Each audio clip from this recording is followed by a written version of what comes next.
Abnormal loss.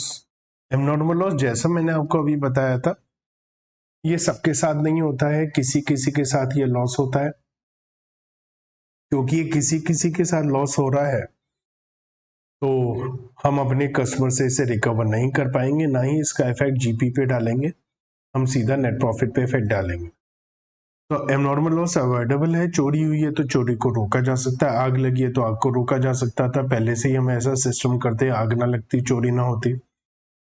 तो ये आग लगने, चोरी होने से, एबनॉर्मल स्पॉइलर लीकेज, ब्रेकरेज से, पिलफरेज, छोटी मोटी उठाईगिरी से, एक्सीडेंट से होता है। It does not occur on account of inherent nature of goods, अपना नेचर की वजह से नहीं होता है। It is not treated as a part of cost, ये कॉस्ट के पार्ट में नहीं आता है, हम अपनी कॉस्ट को इन्फ्लेट नहीं करते जैसे नॉर्मल लॉस में करते हैं। Its value is calculated in the same manner as the value of unsold stock, जैसे अनसोल्ड स्टॉक की वैल्यूएशन होती है वैसे इसकी होती है, बस एक फर्क है, ये कॉस्ट पर होती है। और एबनॉर्मल लॉस है, केवल एबनॉर्मल लॉस है तो क्लोजिंग स्टॉक वैसे ही एज यूजुअल इनवॉइस प्राइस पर वैल्यू होता है। एबनॉर्मल लॉस में अगर either before the goods are received by the consignee, देखिए दिल्ली में है consignee, consignor sorry, consignor Delhi में है, उसने जयपुर माल भेजा है,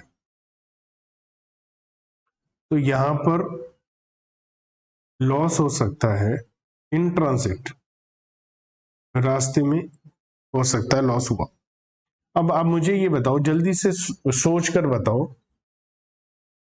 कि अगर यहां पर माल खराब हुआ है, लॉस हुआ है, तो इसकी एबनॉर्मल लॉस की वैल्यूएशन होती है क्योंकि इसकी एंट्री बनती है।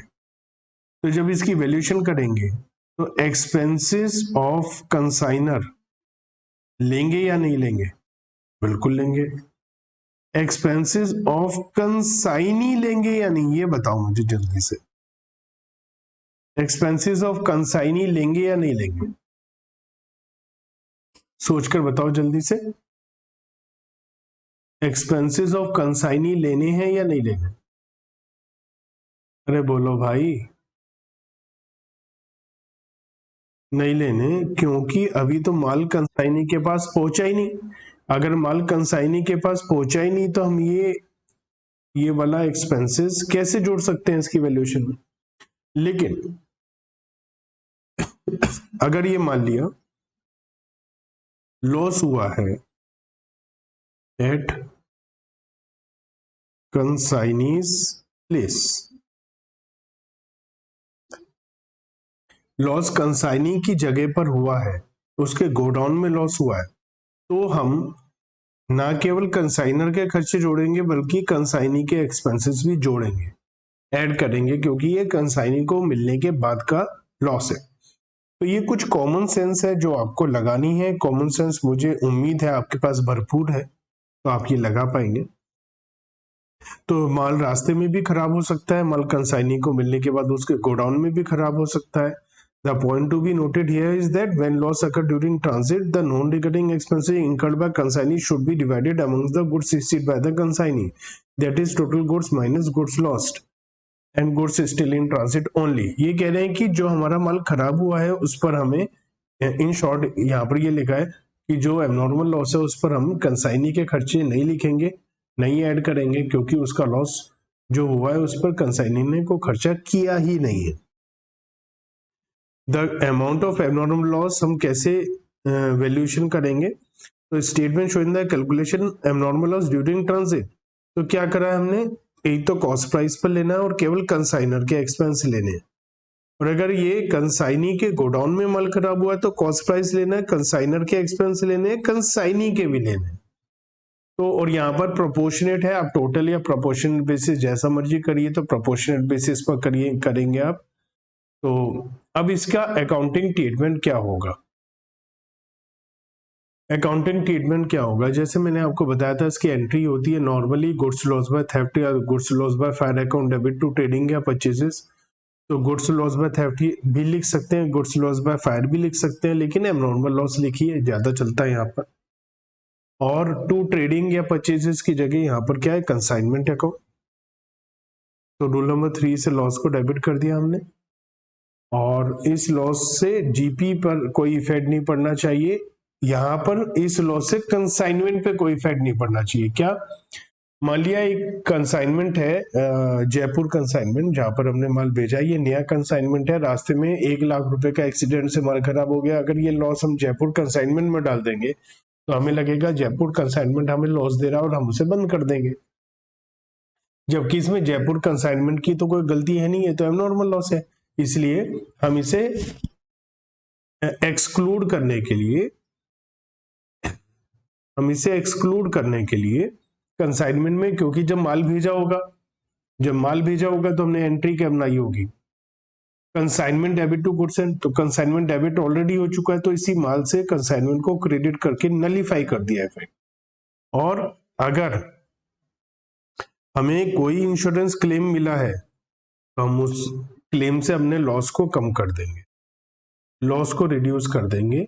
अगर हमें कोई भी क्लेम मिल गया है या कोई भी क्लेम मिलने वाला है तो हम अपने लॉस को कम कर देंगे। क्लेम मिल गया है या मिलने वाला है, तो मिल गया है तो कैश डेबिट, मिलने वाला तो इंश्योरेंस क्लेम या कंपनी डेबिट, और एबनॉर्मल लॉस को क्रेडिट कर देंगे, लॉस कम हो गया। और पूरा क्लेम तो मिलता नहीं है, तो जो नहीं मिला वो लॉस P&L में ट्रांसफर हो जाएगा, तो P&L में ट्रांसफर कर देंगे इस लॉस को। बहुत एक्सेप्शनल केस में क्या होता है, कई बार ये एबनॉर्मल लॉस का पैसा कंपनी वाले कंसाइनी को दे देते हैं, तो ऐसी केस में कैश या बैंक या इंश्योरेंस कंपनी की जगह कंसाइनी डेबिट हो जाएगा। देखते हैं दोनों में क्या डिफरेंस है। तो नॉर्मल लॉस अनअवॉइडेबल होता है, जबकि एबनॉर्मल लॉस अवॉइडेबल होता है।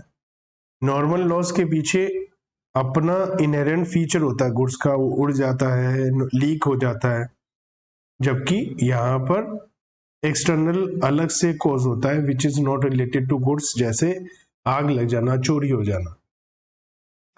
हम नॉर्मल लॉस को पार्ट ऑफ द कॉस्ट मानते हुए अपनी कॉस्ट को इंक्रीज कर देते हैं, जबकि इसको हम पार्ट ऑफ द कॉस्ट नहीं मानते। नॉर्मल लॉस की अलग से कोई वैल्यूएशन नहीं करते, एबनॉर्मल लॉस की अलग से वैल्यूएशन करते हैं क्लोजिंग स्टॉक की तरह। यहां पर हम बचे हुए माल को इन्फ्लेट कर देते हैं, जबकि इसको हम ऐसा नहीं करते, यहाँ पर इसको कंसाइनमेंट अकाउंट में क्रेडिट कर देते हैं ताकि इसका इफेक्ट ना आए कंसाइनमेंट अकाउंट पर। नॉर्मल लॉस के लिए कोई जनरल एंट्री नहीं बनती है, जबकि एबनॉर्मल लॉस के लिए जनरल एंट्री बनती है। ये सारी एंट्री का एक सार है, एक एंट्री 2-3 एंट्री की बजाय एक एंट्री बनाएंगे तो ये बनेगी कंबाइन एंट्री है ये। Deficiency of stock. Sometimes the stock disclosed as per the account sale with the consignee does not match the physical stock lying at the end of the consignee। मतलब as per the books of account हमारा stock होना चाहिए ज्यादा लेकिन है कम।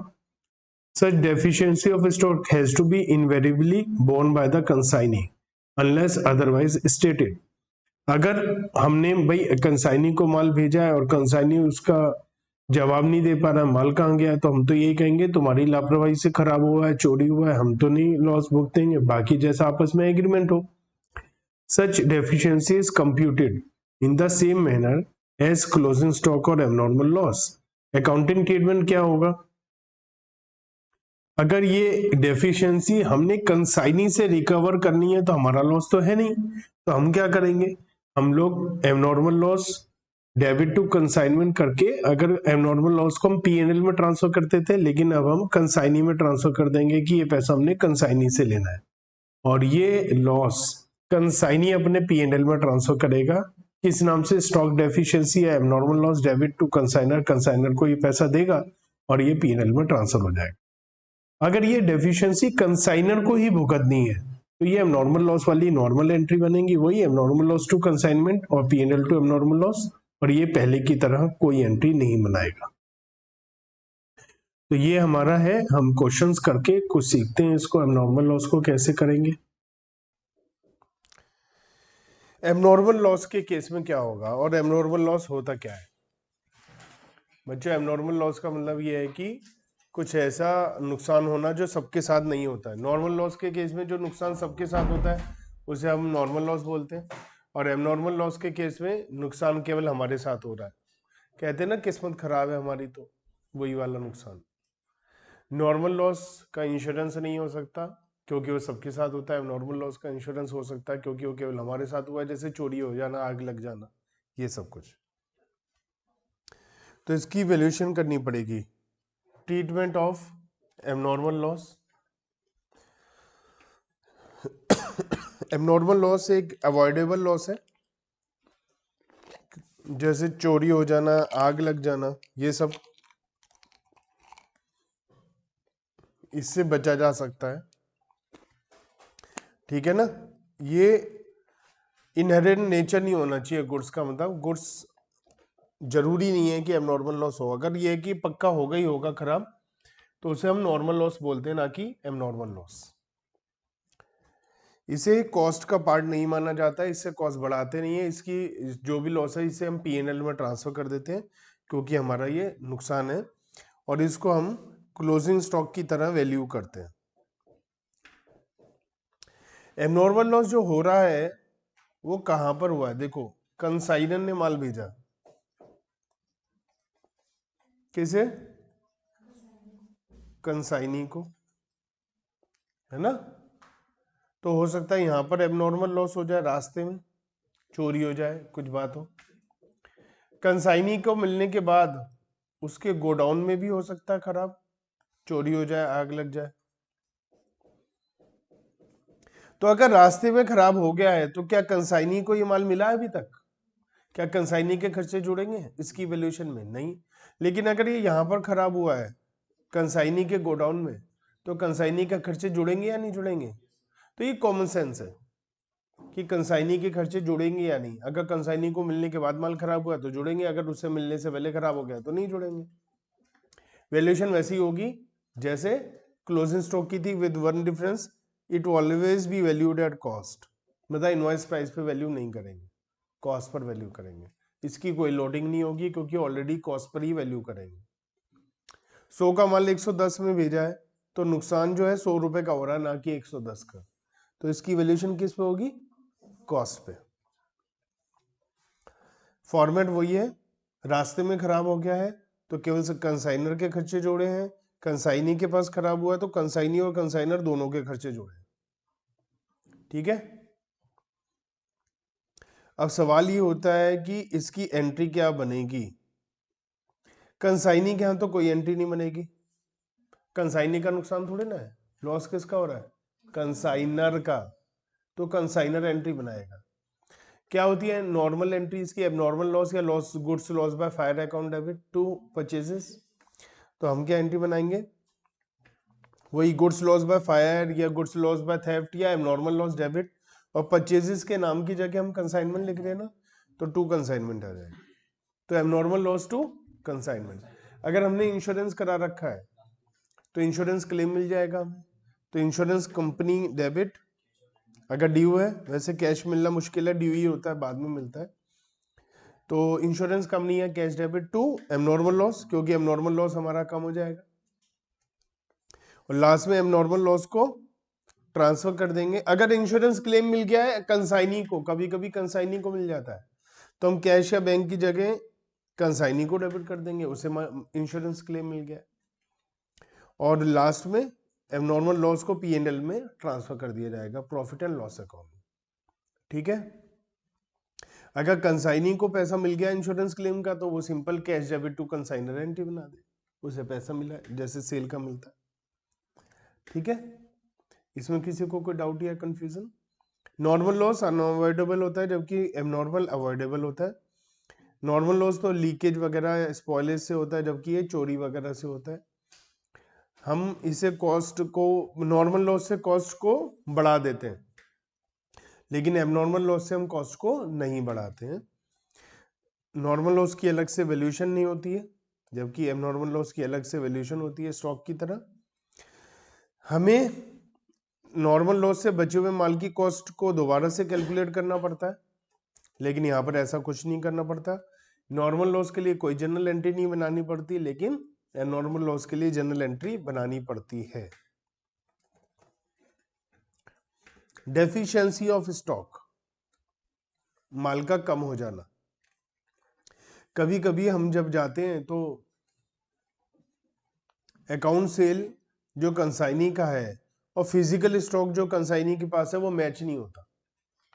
मतलब consignee की books के हिसाब से उसके पास 100 यूनिट होनी चाहिए, जाकर देखी तो 80 यूनिट ही है, 20 यूनिट कहाँ गई पता नहीं। तो अगर ये नुकसान है तो इस नुकसान को कौन झेलेगा? कंसाइनी। भैया बता ही नहीं पा रहा कहाँ गया माल, हो सकता है खुद ही चोरी कर लिया और यूज कर लिया। तो ये नुकसान कौन झेलेगा? Consignee, unless otherwise stated. अगर क्वेश्चन में कुछ और के रखा है तो अलग बात है, कुछ नहीं कहा तो ये डेफिशिएंसी कौन नुकसान झेलेगा? अगर ये नेचर में नहीं है माल के नेचर में तो फिर तो ये नॉर्मल लॉस हो जाएगा। ये डेफिशिएंसी भी नॉर्मल एबनॉर्मल लॉस की तरह ही कैलकुलेट होगी। और हम कंसाइनी से क्योंकि इसे वसूल करेंगे तो हम कंसाइनी डेबिट टू कंसाइनमेंट कर देंगे, हम अपने सेल की तरह मानेंगे, जिससे सेल हुई है हमने उसे बेच दिया, और वो अपने लॉस को डेबिट कर देगा पीएनएल को। अगर ये लॉस कंसाइनर भुगतेगा तो एबनॉर्मल लॉस की तरह सिंपल एंट्री, जैसे एबनॉर्मल लॉस डेबिट था ऐसे स्टॉक डेफिशिएंसी टू कंसाइनमेंट, और इसे पीएनएल में डाल देंगे क्योंकि इसका क्लेम तो मिलेगा नहीं। चलिए हम क्वेश्चन नंबर 11 करते हैं।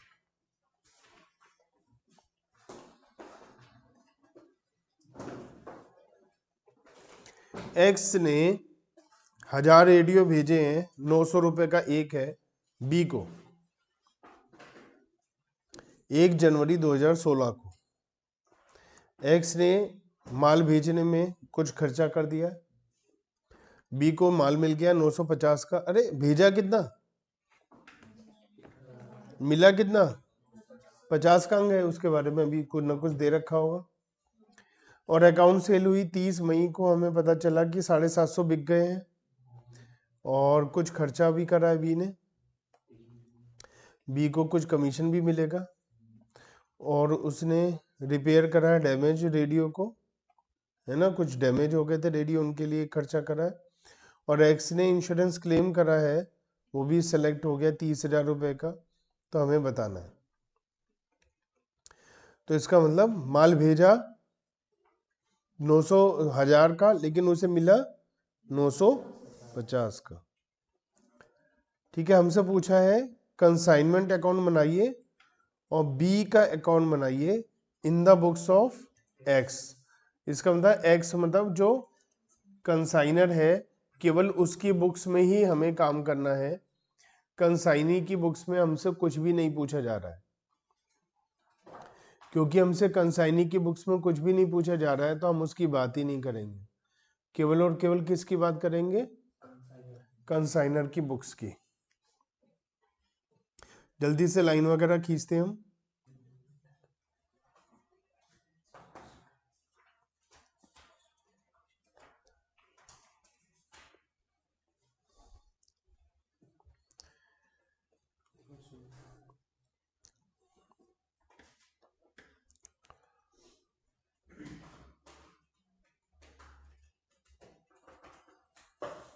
तो एक तो हमें कंसाइनमेंट अकाउंट बनाना है,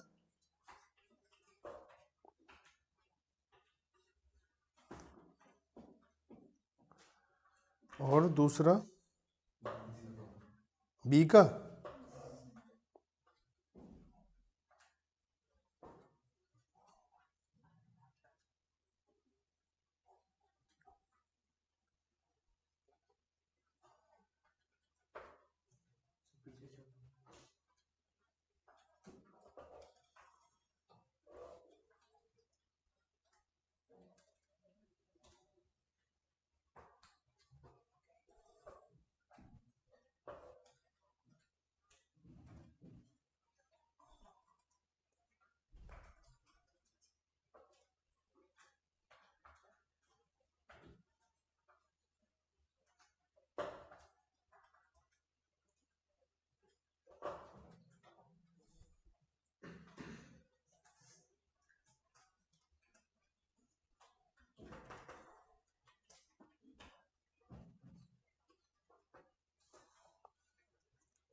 consignment account, particulars amount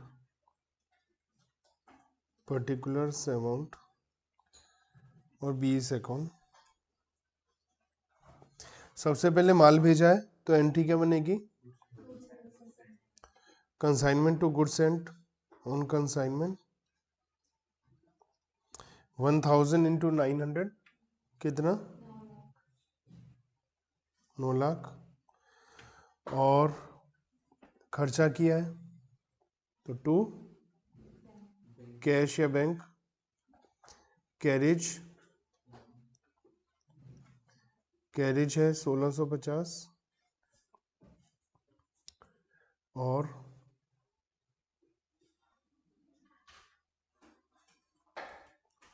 carriage के बाद है फ्रेट 6000 और इंश्योरेंस 3250, टोटल 10,900।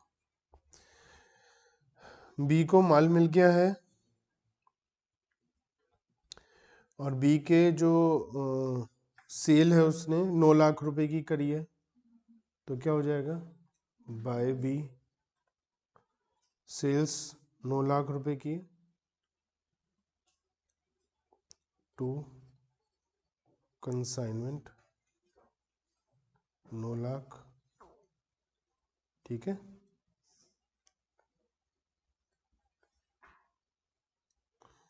सेल्स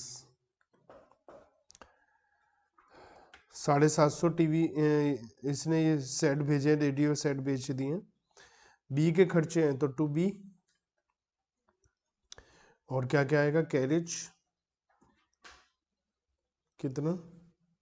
3000 और कस्टम ड्यूटी 7500। रिपेयर कितना?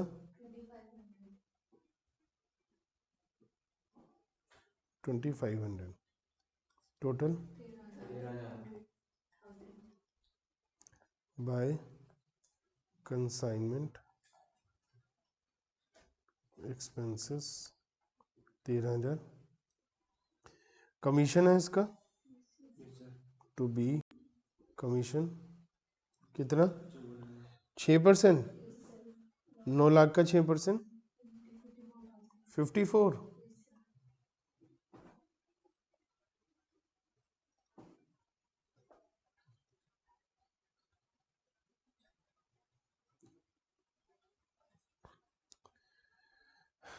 अब इन्होंने क्या रखा है कि इन्होंने क्लेम के लिए बोला, इंश्योरेंस कंपनी ने 30,000 रुपए का क्लेम इन्हें एक्सेप्ट करा है। तो हमें दो चीजें करनी है, वैल्यूएशन किस किस चीज की? एक तो एबनॉर्मल लॉस और एक क्लोजिंग स्टॉक, है ना। यूनिट्स कितनी है? एबनॉर्मल लॉस की 50 और क्लोजिंग स्टॉक की 200, क्योंकि 950 में से 750 बेच दिया उन्होंने, है ना। कॉस्ट कितना है एक यूनिट का?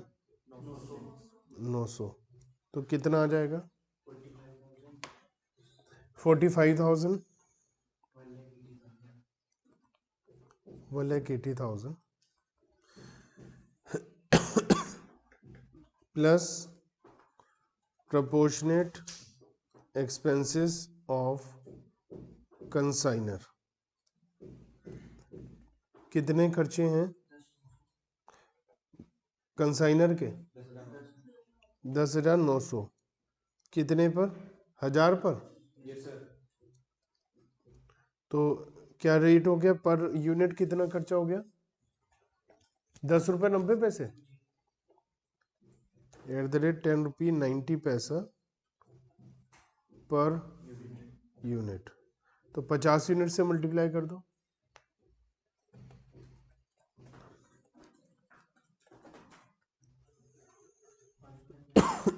545 और 200 यूनिट से मल्टीप्लाई कर दूं, 2180 plus proportionate expenses of consignee के प्रोपोर्शनेट एक्सपेंसेस, टोटल कंसाइनी के जो नॉन रिकरिंग एक्सपेंसेस हैं कितने हैं वो देखें। एक तो कैरिज है 3000 रुपए की, कैरिज है 3000 की, 7500 की कस्टम ड्यूटी है, तो इनके खर्चे हो गए 10,500। और कितने पीस पर हुए, 950 पीस पे, तो एक पीस का खर्चा कितना हुआ,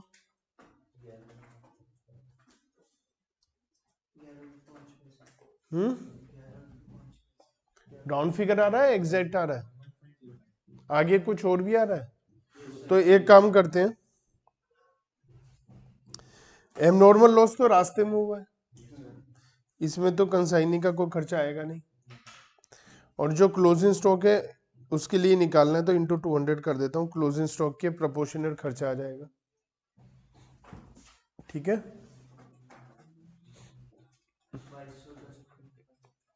कितना 2200, तो 2211 वैल्यूएशन हो जाएगी।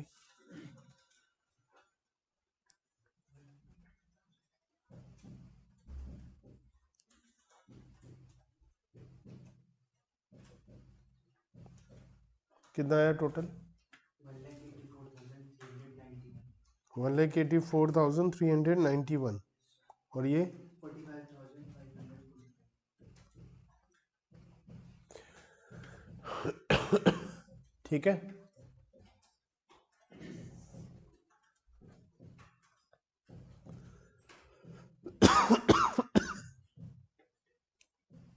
इसका एक आसान रास्ता बताता हूं मैं आपको, एक ही तरीके से दोनों आ जाएंगे, क्योंकि नॉर्मल लॉस के केस में भी हमें वैसे ही करना पड़ेगा। ये तो समझ में आ गया आपको, लेकिन आप ऐसा नहीं करेंगे, कैसा करेंगे आप समझो।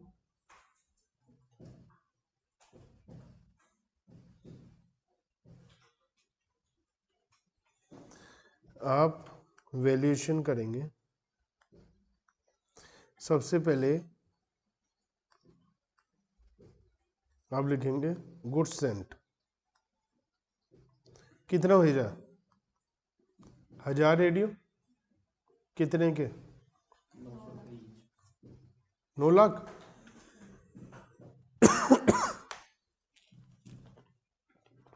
आप हमेशा जब भी नॉर्मल एबनॉर्मल लॉस कुछ भी होता आप ऐसे करेंगे, plus expenses of x, x के कितने खर्चे हैं, 10,900,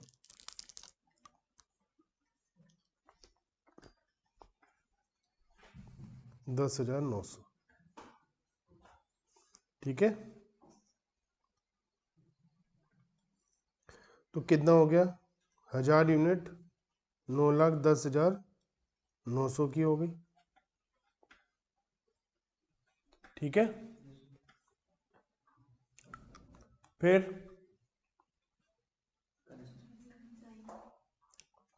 कंसाइनी के खर्चे, लेकिन इससे पहले माल खराब हो गया रास्ते में, तो माइनस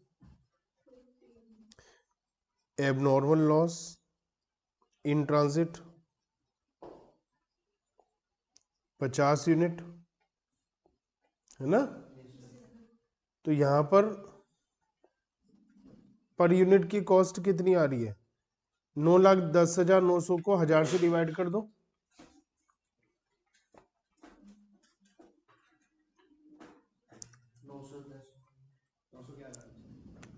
910 रुपये 90 पैसे, है ना।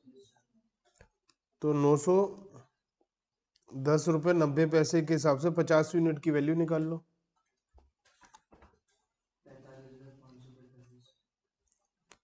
45,000। अभी अभी जो वैल्यूएशन करी थी उसमें यही तो लिया था हमने वैल्यू, तो आ गया ना ये। फिर हमारे पास माल कितना बचा, 950, है ना? कितने का?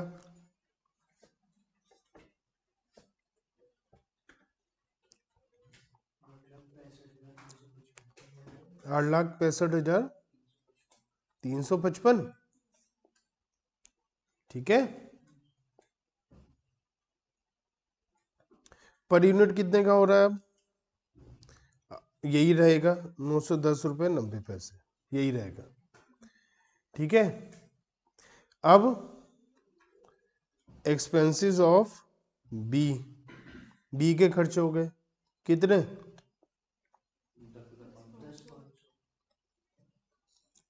कितने का माल हो गया अब? 8,75,855, ठीक है। पर यूनिट कितने का हो गया?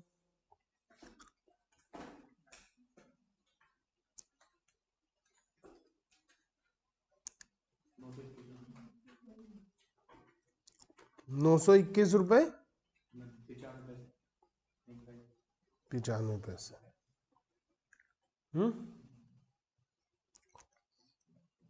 इसके बाद माल बिक गया, minus cost of goods sold 750, multiply कर दो इसको 750 से, जो भी आया था कैलकुलेटर में 921.95, इसको 750 यूनिट से मल्टीप्लाई कर दो,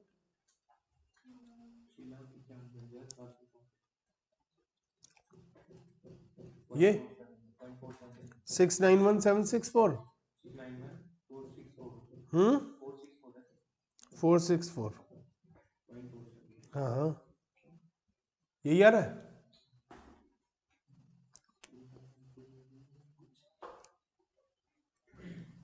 क्लोजिंग बच जाएगा 200 यूनिट, देखो कितने की आई, 18, देखो क्या आया था, यही आया था।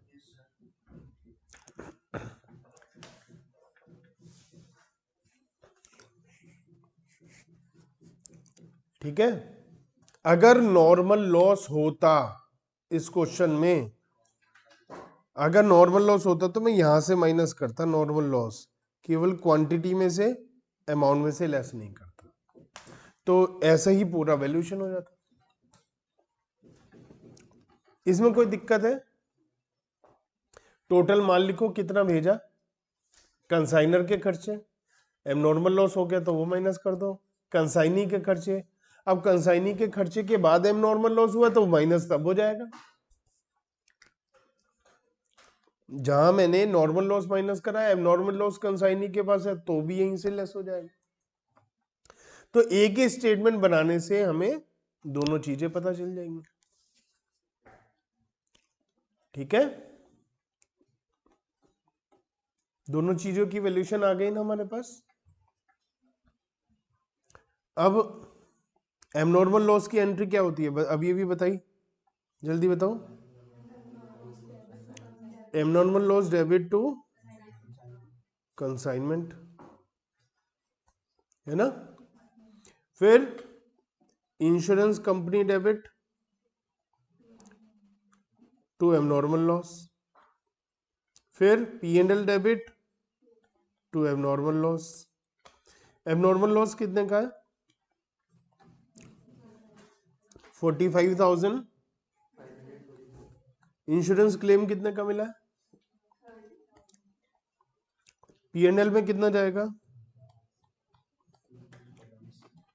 ठीक है, अगर क्वेश्चन में बोला जाए नेसेसरी अकाउंट बनाओ तो आप एबनॉर्मल लॉस अकाउंट भी बनाएंगे, लेकिन अगर क्वेश्चन में ना बोला जाए, जैसे इस क्वेश्चन में नहीं बोला गया, तो हम इन तीनों की एक एंट्री भी बना सकते हैं।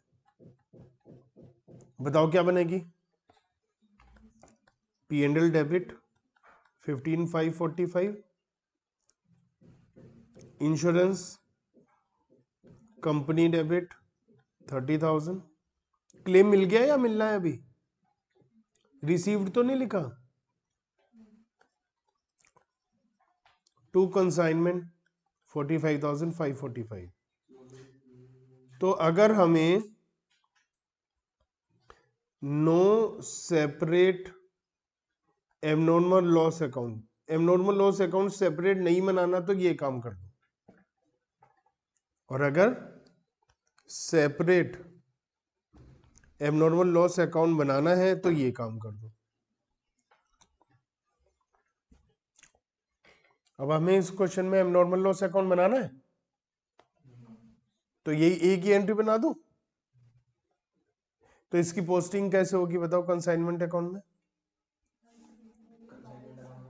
Bye P&L, by insurance company या इंश्योरेंस क्लेम। तो यहां लिख देता हूं मैं,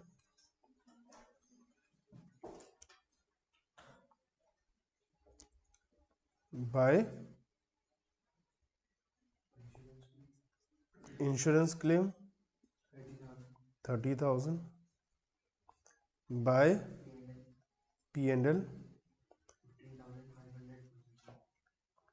15,545।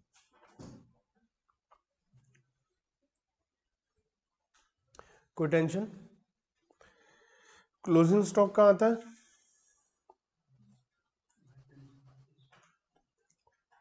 बाय कंसाइनमेंट स्टॉक या क्लोजिंग स्टॉक कितना था? 1,84,391। क्या प्रॉफिट निकालने के लिए तैयार है हम? टोटल कितना आया?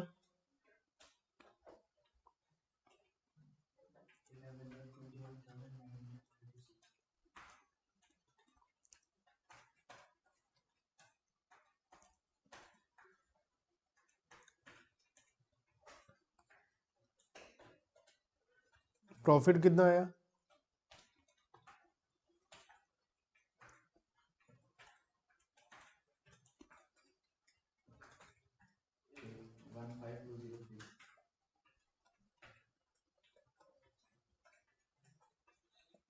ठीक है,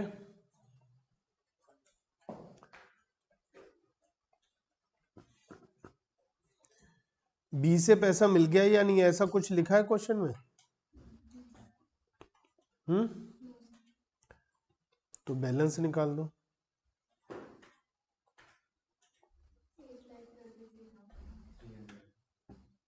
8,33,300 भी है?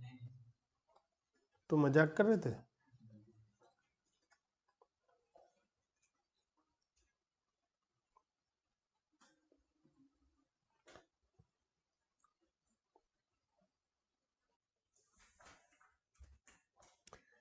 क्वेश्चन नंबर 12, मिस्टर के हैं,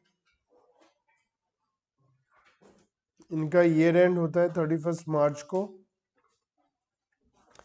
इन्होंने 100 बैग चीनी के भेजे हैं, शुगर के। एक बैग 300 रुपए का है, ए को भेजे हैं, ठीक है, 1 जनवरी को भेजे हैं, 500 रुपए का खर्चा किया है। 15 बैग रास्ते में खराब हो गए। 30 मार्च को कंसाइनर को इंश्योरेंस कंपनी से मिल गए 1100 रुपए क्लेम के। जैसे क्लेम मिले, इसका मतलब एबनॉर्मल लॉस।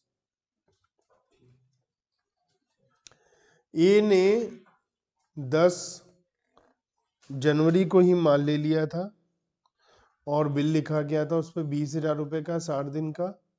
31 मार्च को कंसाइनी ने बताया 70 बैग बिक गए, डैमेज भी बेच दिए। इसका मतलब माल खराब तो हुआ है, लेकिन ऐसा हुआ जैसे चीनी के बोरे हैं, हो सकता है उसमें कुछ फट गए, कुछ बह गई चीनी, कुछ बच गई, जो बच गई उसे बेच देंगे, है ना। कीड़ा लग गया, सपोज चींटी घुस गई उसके अंदर, तो कुछ गरीब आदमी थे, कह रहे चींटी समेत ही दे दो, हम चींटी भी खा लेते हैं, हमें टेस्टी लगती है, कोई टेंशन नहीं है। तो डैमेज भी हमने बेच दिए। और भी खर्चे बता रखे हैं। कमीशन है 10% सेल पर, लेकिन जो डैमेज वाले बेचे हैं उस पर कमीशन नहीं मिलता, और सब पे हम कमीशन देंगे कंसाइनी को। और ए ने बैंक ड्राफ्ट से सारा पैसा भेज दिया है, हमें जनरल एंट्रीज बनानी है। In the books of mister के मतलब कंसाइनर। तो कंसाइनर के बुक्स में हमें जर्नल एंट्रीज बनानी है।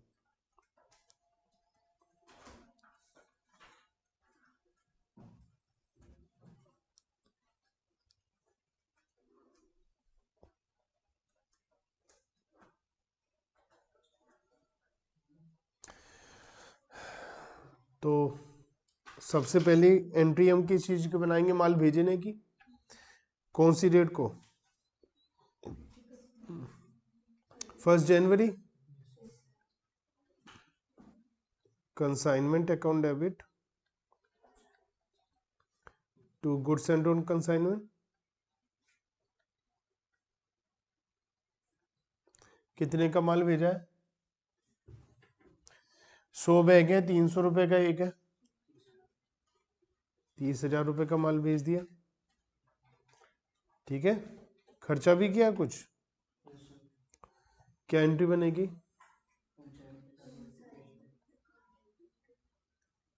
Consignment account debit to bank account. तो कितने का खर्चा है? 500 रुपए का।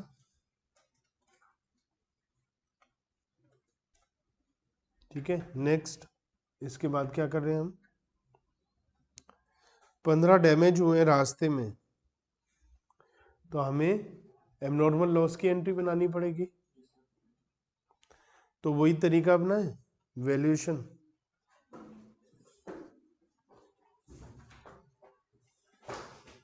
एक काम और करते हैं, हम रेट पर यूनिट का कॉलम और बना लेते हैं, हमें जरूरत पड़ती है जगह समय समय पर इसकी। ठीक है ना? तो गुड्स सेंट कितना भेजा? 100 बैग, 300 रुपए के हिसाब से 30,000 के। एक्सपेंसेस ऑफ के ने खर्चा किया 500 रुपए, तो 100 यूनिट हो गई 30,500 की। इसे डिवाइड कर दो 100 से, तो एक यूनिट आ गई 305 रुपए की कॉस्ट पर यूनिट, है ना? अब हम क्या करें बताओ, क्या करें अब क्या हुआ है?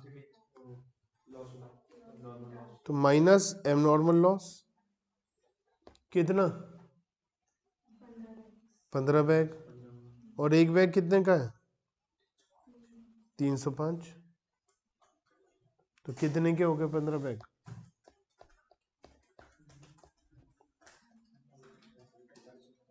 हम्म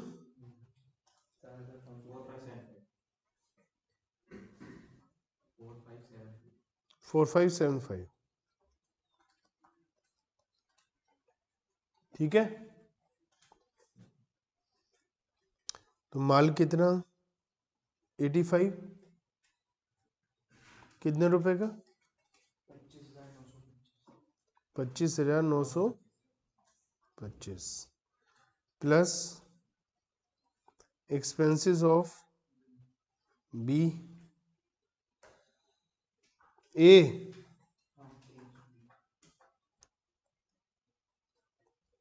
ए के खर्चे कौन से वाले? नॉन रिकरिंग या रिकरिंग?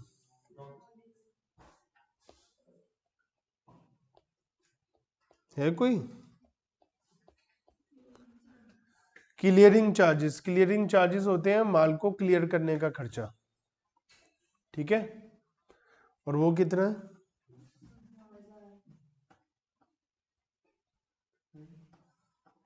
1,000। 1,000 रुपए का खर्चा है। ठीक है, अच्छा एक बात और,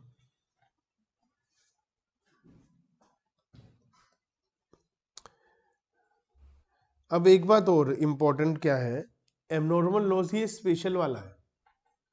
क्या है स्पेशल वाला? कि इसमें क्वांटिटी है तो सही, जो 15 यूनिट है, लेकिन वो 15 यूनिट भी 15 के 15 बोरे अभी हमारे पास ही है, वो चोरी नहीं हुए, खराब हुए हैं, और हम उसे बेच भी रहे हैं बाद में। तो इसका मतलब क्वांटिटी में मैं इसको माइनस नहीं कर रहा हूं, क्योंकि ये माल अभी भी हमारे पास जिंदा है। ठीक है, तो एक्सपेंसेस ऑफ ए कितना है? 1000। तो उसने 100 यूनिट पे ही खर्च करे हैं। अगर हम यहाँ पर 15 यूनिट माइनस कर देते तो ये 1000 एक्सपेंसेस 85 पे माने जाते, लेकिन क्योंकि ये माल हमें मिल गया है तो हम पूरा का पूरा ये जो खर्चा है ये 100 यूनिट पे ही कर रहे हैं। ठीक है, ये बात फर्क है इस क्वेश्चन में। तो कितना होगी कॉस्ट? 26,925 रुपए की। ये कौन से एक्सपेंसेस हैं? No recurring, non recurring. Carriage outward तो सेल पे होती है ना, कैरिज इनवर्ड होती है परचेजेस पे। कैरिज आउटवर्ड तो सेलिंग एक्सपेंसेस है, वो तो नहीं लेंगे हम। ठीक है, अब क्या करते हैं?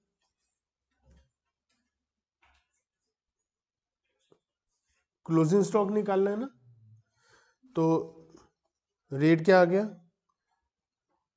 269.25 है ना। क्लोजिंग स्टॉक कितना होगा? कितनी यूनिट्स है? बेच कितनी थी?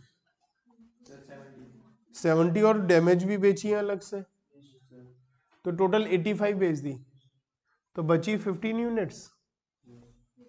आप ऐसा भी कर सकते हो, minus cost of good sold. ठीक है ना, या सीधा आप क्लोजिंग स्टॉक भी चाहो तो निकाल सकते हो। ठीक है, लेकिन यहां पर एक प्रॉब्लम और आएगी, वो क्या है? हमने यहां से माइनस तो कर दिया है 15 यूनिट की कॉस्ट, तो एक काम करते हैं, अगर हमने यहां पर इसे 100 यूनिट की कॉस्ट लिखी तो प्रॉब्लम हो जाएगी हमारे पास, क्योंकि ये 100 यूनिट की कॉस्ट नहीं है, 15 यूनिट की कॉस्ट तो माइनस कर चुके हैं। तो इसका कैसे करें? इसका एक तरीका है। ठीक है, आपको थोड़ा सा कट करना पड़ेगा, लेकिन इस क्वेश्चन के लिए हमें वही काम करना पड़ेगा। 15 यूनिट माइनस हो गई, दोबारा कट करके कर लेना, कोई टेंशन नहीं है, क्योंकि मैं हमेशा इसे दूसरे मेथड से कराता था। दूसरा मेथड कौन सा था? अलग अलग कर ले। अभी मैं उससे भी करा देता हूँ, उससे तो बहुत इजीली हो जाता, लेकिन इसमें क्या है, 15 यूनिट हमारी हो गई, बची कितनी? 85 unit plus expenses of consignee. Consignee कौन है? ए। उसका खर्चा कितना है? हम यहाँ 850 ही लिखेंगे। जो 150 रुपए का खर्चा है वो किस पे है? 15 यूनिट एबनॉर्मल लॉस पे। वो एबनॉर्मल लॉस का हिसाब अलग चला जाएगा। ठीक है, वो इन यूनिट पर है ना, है? ठीक है, देखो मैं आपको बताता हूं क्या होगा। ये प्लस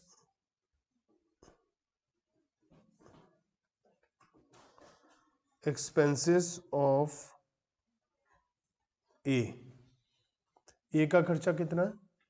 1000 यूनिट है टोटल।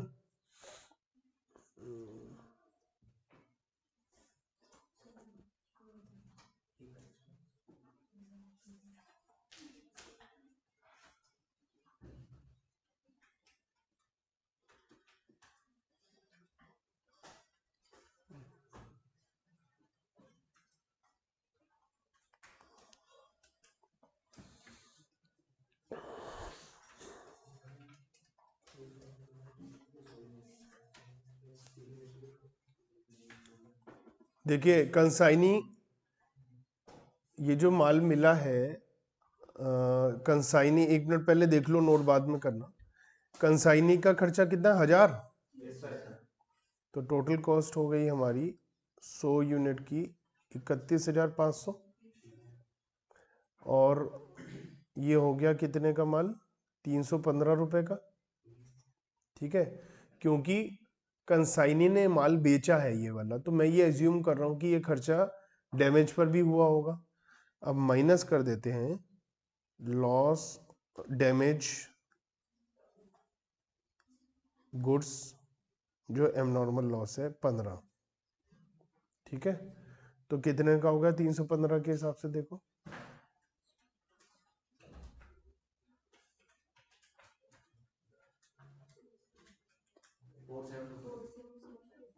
4725। बचा कितना 85, और अमाउंट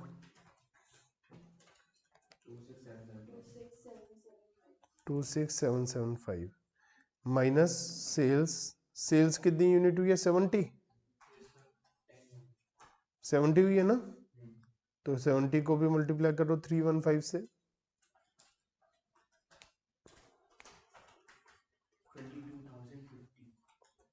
22,050। क्लोजिंग स्टॉक आ जाएगा 15 यूनिट 4725।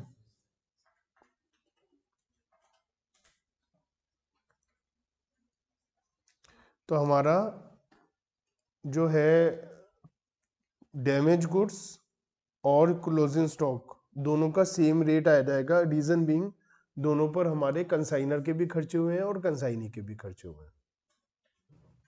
इसे अगर मैं अलग अलग करता तो भी इसी तरीके से करता कि माल जो है एबनॉर्मल लॉस और क्लोजिंग स्टॉक क्या करता, 15 यूनिट है दोनों की, तो क्या लिखता, कॉस्ट यूनिट 15, और एक यूनिट कितने की है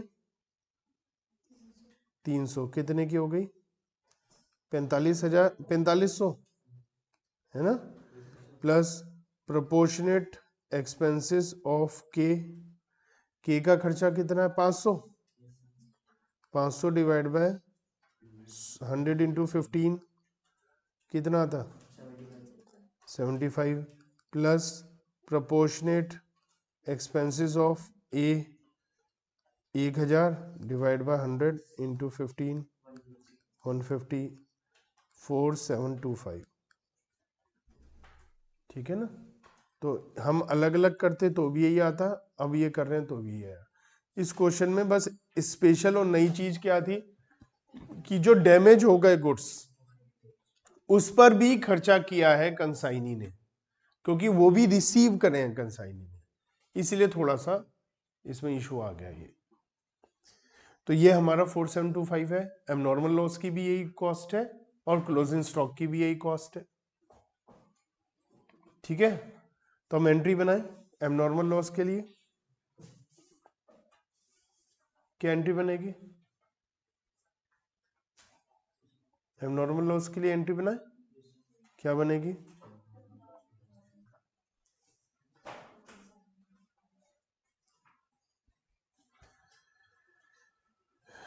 कुछ डेट बता रखी है एबनॉर्मल लॉस कब हुआ,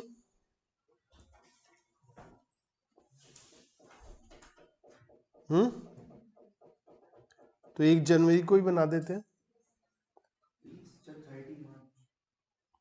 क्या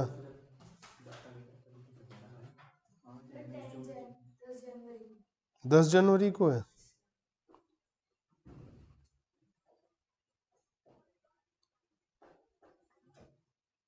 कहाँ लिखा है 10 जनवरी को है?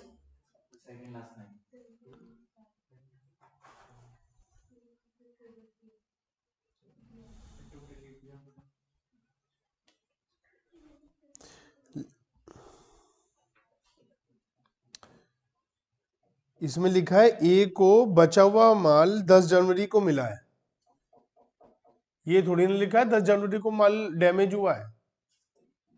डैमेज तो 30 मार्च को हुआ है ना, 10 को माल मिल गया तो 30 का डैमेज बताया है। 30 को तो उसने बताया है अकाउंट सेल से क्या हुआ क्या नहीं हुआ, यहाँ लिखा है on 30 March consignor had received, insurance company से पैसा मिला है 30 मार्च को, ना कि खराब हुआ है। वो खराब कब हुआ है, कुछ डेट नहीं दी तो 1 तारीख को ही हम एंट्री बना देते हैं खराब होने की। क्या एंट्री बनाओगे, abnormal loss account debit to consignment. कितना, 4725। ठीक है।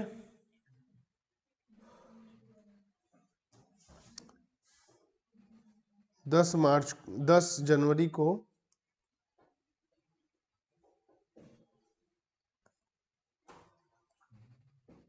उसे माल मिला है ना। उसकी तो खैर एंट्री कोई बनाएंगे नहीं, उसने इमीडिएटली बिल दे दिया हम पे, तो बिल की एंट्री बना देंगे। क्या बनेगी, B R account debit to A. कितने का बिल है, 60,000, 20,000। सर पीछे एबनॉर्मल लॉस का अमाउंट गलत लिखा है, मतलब हमारा गलत आ रहा है। मुझे पता है, मेरे पास है सामने सोल्यूशन। 20,000 रुपए, ठीक है। इसके बाद, और मैंने ये कहा था सॉल्यूशन आप केवल पूरा क्वेश्चन खत्म होने के बाद ही देखेंगे, या मैं कहूंगा तो बीच बीच में सॉल्यूशन नहीं देखेंगे, ठीक है। हमें 20,000 रुपए, हमने बिल लिखा, B R account debit to A, और उसके बाद हम अकाउंट सेल उससे कब मिलेगी हमें, 31 मार्च को। तो उसके बाद एंट्री हम 31 मार्च को बनाएंगे, सेल की एंट्री। क्या बनेगी, ए डेबिट टू कंसाइनमेंट। मैं नरेशन नहीं लिखवा रहा हूँ, आप नरेशन तो लिख पाएंगे ना खुद, पता तो चल जाएगा ये किस चीज की एंट्री है या नहीं। नहीं पता हो तो लिखते रहना किस चीज की है, सेल्स की एंट्री बना रहे हैं हम। कितने में बेचा उसने,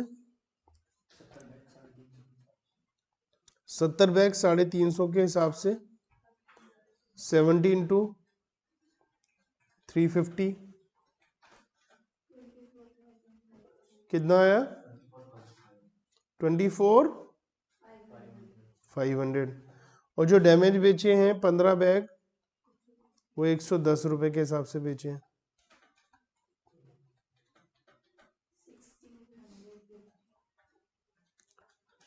1650। अब देखो अभी केवल यही एंट्री बनाना, 24,500 से ही, हाँ 24,500 से एंट्री बनाओ, ठीक है। और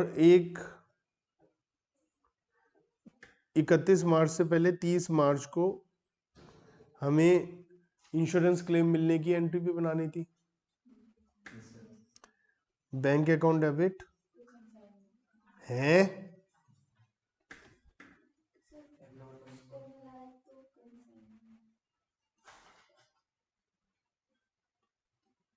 इंश्योरेंस क्लेम मिला, bank account debit to abnormal loss. कितना क्लेम मिला है,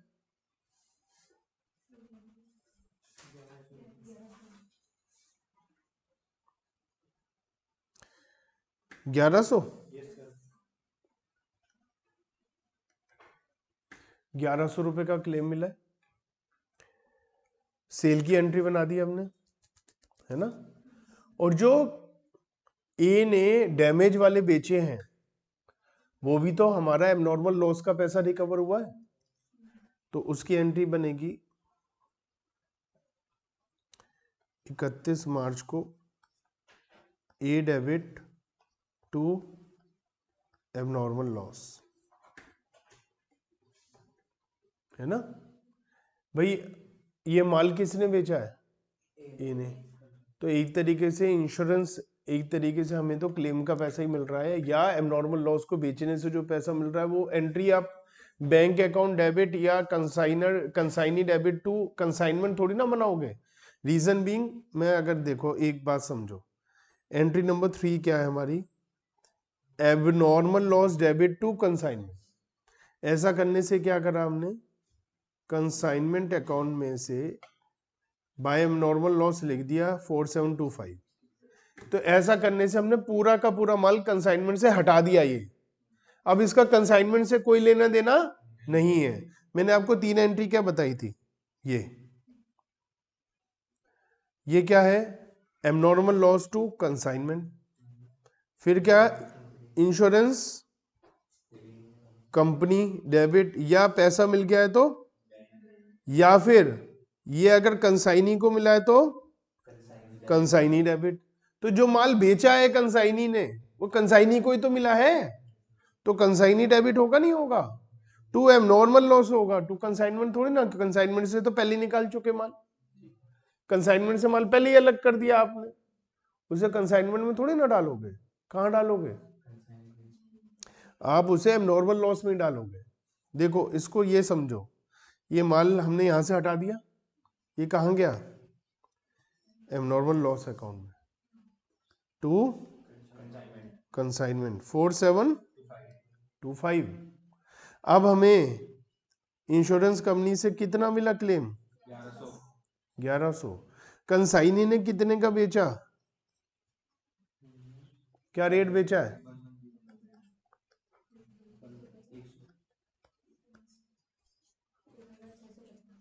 तो 1650 का कंसाइनी ने बेच दिया, ठीक है। बाकी का लॉस हो गया जो पीएनएल में जाएगा, कितने का लॉस हो गया,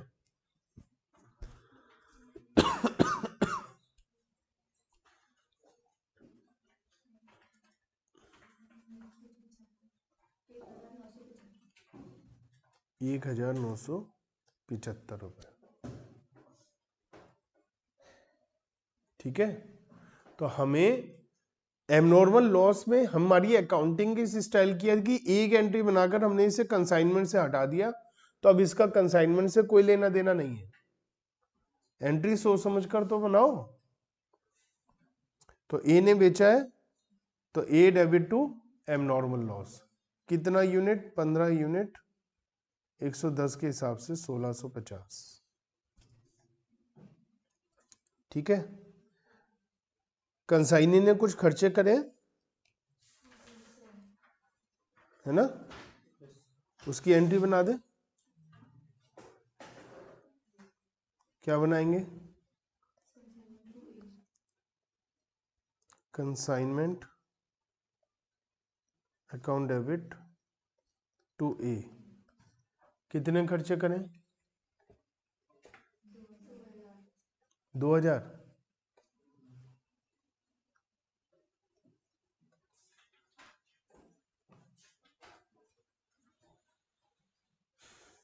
कमीशन कितना मिलेगा उसे,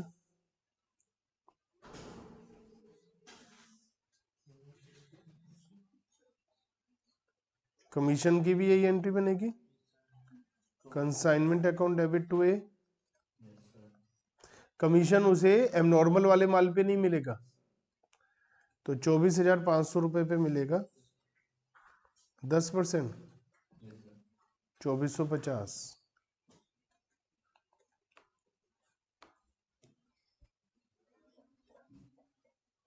ठीक है।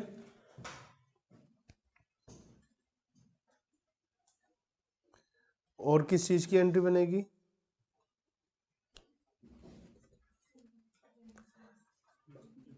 क्लोजिंग स्टॉक, क्या एंट्री होती है क्लोजिंग स्टॉक की,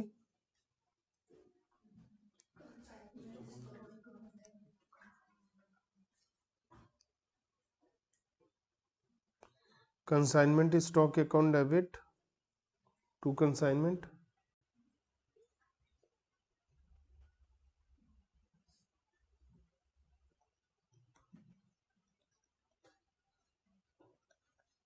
consignment stock account debit to consignment, कितने का वैल्यूएशन करा था? 4725।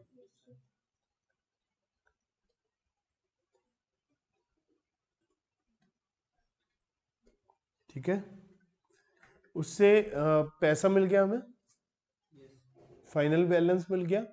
तो एक तो वर्किंग नोट में उसका अकाउंट बनाना पड़ेगा, कंसाइनमेंट के प्रॉफिट का हिसाब लगाना पड़ेगा, और गुड्स एंड ऑन कंसाइनमेंट का बैलेंस कहाँ ट्रांसफर करना पड़ेगा? ट्रेडिंग में। वो बना लेते हैं पहले। Goods send on consignment debit to trading, कितने का माल भेजा था? 30,000, है ना?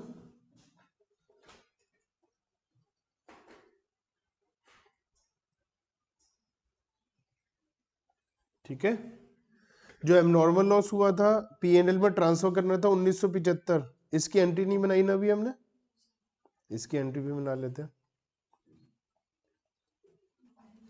P&L account debit to abnormal loss 1975। तो कुल मिलाकर हमें वर्किंग नोट में जनरल एंट्री के बावजूद 3 अकाउंट बनाने पड़ेंगे। एबनॉर्मल लॉस का भी अकाउंट बनाना पड़ेगा वर्किंग नोट में, बिना उसके हमें पता नहीं चल पाएगा कि लॉस कितना हो रहा है ना? बनाए, कौन कौन से अकाउंट बनाना है? Consignment account,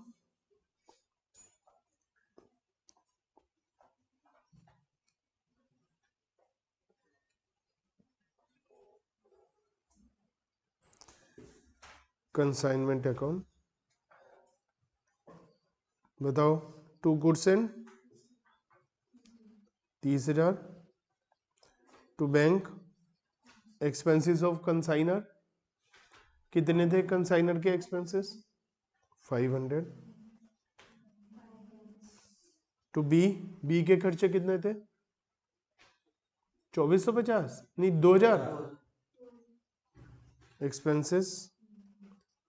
to B commission 2450, by B sales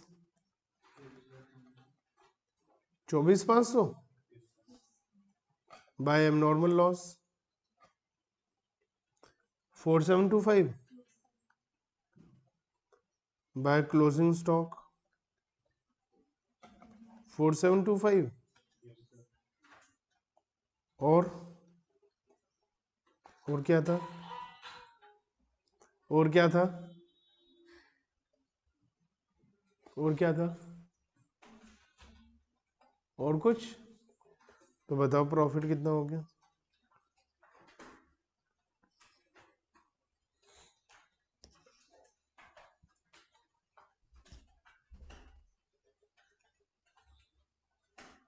profit हो रहा है, लॉस हो रहा है? लॉस कितने का? 1,000 का, बाय लॉस 1,000 रुपए का, है ना? एंट्री क्या बनेगी लॉस की? लॉस की क्या एंट्री बनेगी? P&L अकाउंट डेबिट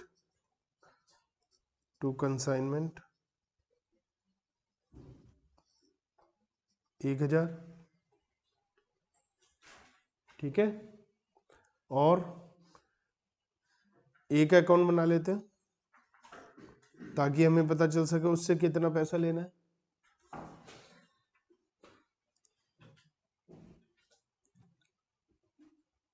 हाँ जी, क्या क्या लिखा था एक अकाउंट में? क्या क्या लिखे बताओ? सेल्स कंसाइनमेंट के नाम से कितना? 24,500, और एबनॉर्मल लॉस जो उसने माल बेचा था 1650 है, 1650 का माल बेचा था ना। और कंसाइनमेंट जो खर्चा करा उसने 2000 का, कंसाइनमेंट 2450 का उसे कमीशन मिला था, और बीआर मिला था उससे शुरू में कितने का, 20,000 का।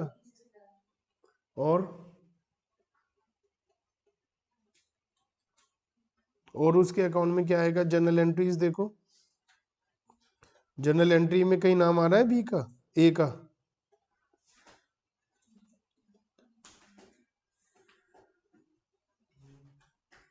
ए का कहीं और नाम आ रहा है नहीं। तो कितना पैसा मिलेगा उससे हमें,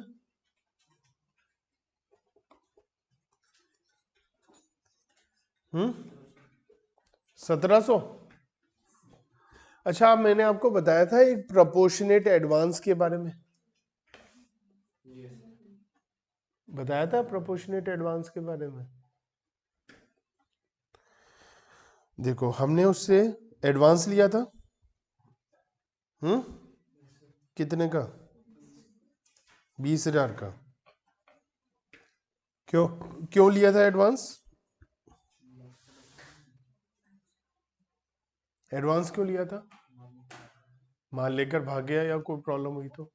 अब उसके बाद जो क्लोजिंग स्टॉक है वो भी तो उसके पास है, तो उसका प्रोपोर्शनेट एडवांस नहीं लोगे उससे, लेंगे या नहीं। तो ये कैसे पता चलेगा हमें, देखो इसका बैलेंस निकाल लो क्लोजिंग, ये क्या है, प्रोपोर्शनेट एडवांस, उसका क्रेडिट बैलेंस आएगा, उससे एडवांस लेंगे तो उसका क्रेडिट बैलेंस रहेगा। क्रेडिट बैलेंस का मतलब होता है डेबिट में टू बैलेंस सीडी आना। अब हमने उससे 20,000 रुपए लिए थे, कितने पर, 100 यूनिट पर, और अब 15 यूनिट है क्लोजिंग स्टॉक, उससे कितना हो गया, ये 3,000 रुपए का ये बैलेंस आना चाहिए। ठीक है, या तो इसे ऐसा समझो, या इसे दूसरे तरीके से कैसे समझ सकते हो, यहां पर बाय बैंक करो, कितना आ रहा था, 1700 और प्लस 3,000 रुपए का एडवांस और चाहिए आपको, 4700।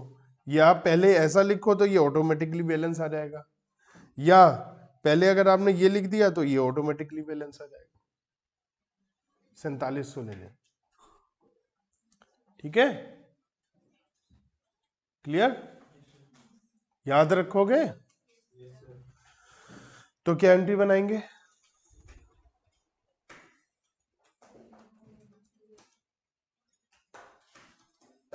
Bank account debit to A 4700, narration में लिख देंगे 1700 रुपए का बैलेंस और 3,000 रुपए का एडवांस।